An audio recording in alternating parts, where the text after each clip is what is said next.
So, hi Will, nice to see you. First of all, I'd ask you, what were your experiences in Nepal, and are you safe? Yeah, I'm good now. I've been home for about 5 days. I flew home from Nepal to India because they're offering a free visa for British nationals to fly from Nepal to India. So flew to India about 2 weeks ago, and I stayed in India for a week, and then from India flew back home, and I've been home for a few days now. So, where exactly were you when the earthquake struck? We were on a bus because we were going to go trekking, and where you start off in trekking, it's in Pokhara, which is a little village near the Himalayan range, Yeah. and yeah, we were on a bus going from Kathmandu, which is the capital of Nepal, to Pokhara, and well, we felt the shake when we were off the bus, but we don't know whether that was like the main shake or whether it was an aftershock. Mm. But we do know that when the shake, we were on the bus, and it was quite mad. We had Wi-Fi on the bus, and we just checked it after we felt the shock, and we just saw that BBC World News come up, Yeah. 7.6 magnitude earthquake just hit Kathmandu. So yeah, it took us all by shock. Yeah, I mean, really, Gosh. really, obviously, it's a horrible tragedy. It's a natural disaster, but Mm. you do have to probably count yourself lucky that you were moving. Were you moving away from the city? Did you say? So you were Yeah, moving very away from the lucky. city when it actually broke out. So yeah, how did your holiday develop after that? Obviously, your plans of travelling might go out the window after that. What happened in the days afterwards? Did you try and head back and support, or did you look to go on and just get out of the country straight away? Well, we looked to get out of the country straight away, but obviously it was a bit of a nightmare because we were in Pokhara. The main airport in Nepal is in Kathmandu, so we had to go back from Pokhara to Kathmandu. We also left our luggage and our passports in Kathmandu, so that was a bit of a nightmare. We had to go back. There was a bit of an issue, obviously, uh, with the British Embassy, who weren't actually great with us. Mm. We sort of arrived at the embassy, and they had one working computer for us to use. The keyboard was broken, and the woman there wasn't particularly helpful. But luckily, we managed to get our luggage and our passports back, and we tried to get out as quickly as possible.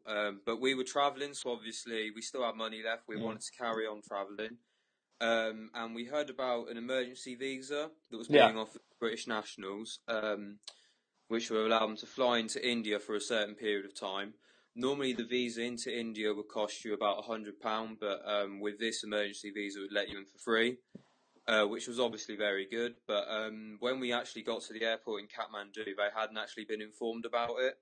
So we actually had to go to the manager of the airport in Kathmandu and show them the Twitter account of the Foreign Office and the UK Embassy Yeah. to actually show that they were offering it. So it was quite poorly organised, but we managed to get it sorted, and we managed to get a flight back into India. So Mm. we managed to escape, but we had to still spend, longer than we really needed to or wanted to in Nepal. So obviously you want to get out as quickly as possible. Yeah, of course. Yeah. Um, Straight after when the earthquake took place, obviously a lot of your family and friends and loved ones were back at home in the UK, and obviously very Yeah. interested. You said yourself that you got Wi-Fi when you were on the bus. Did you manage to Mm. get in contact with them straight away, or was there that sort of moment of unknowing between you and the family? Um, no, actually, when I got back, my mum said, because I was travelling with a friend, Kieran, as well, Mm.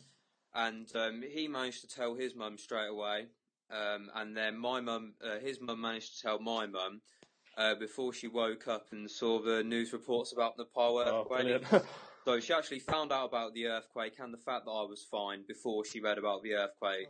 So there was no initial panic, and as soon as I got to Pokhara and managed to get hold of my mum, I basically just said, "Look, I'm in Pokhara, which is an area that was widely, no damages at all from the earthquake." So I just relayed that information to my mum. She Mm. knew that I was safe, and Hopefully she experienced minimal worry throughout the whole thing. Yeah, brilliant. Yeah. What are your plans now you're back in the UK? Obviously, your travelling's been cut short, which will be a pain for you. But what are your plans now that you're back in Britain? Not a lot really. Just go to university. I applied before I went travelling, so hopefully I can get a job in between now and then, earn some money.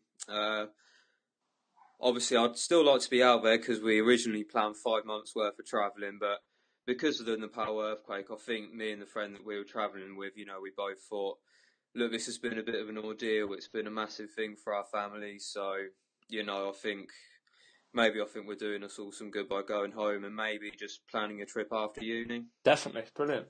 Okay, thank you very much for speaking to us, Will. I'll catch you again soon. Thank you very much. No problem. Cheers, Ben. Cheers.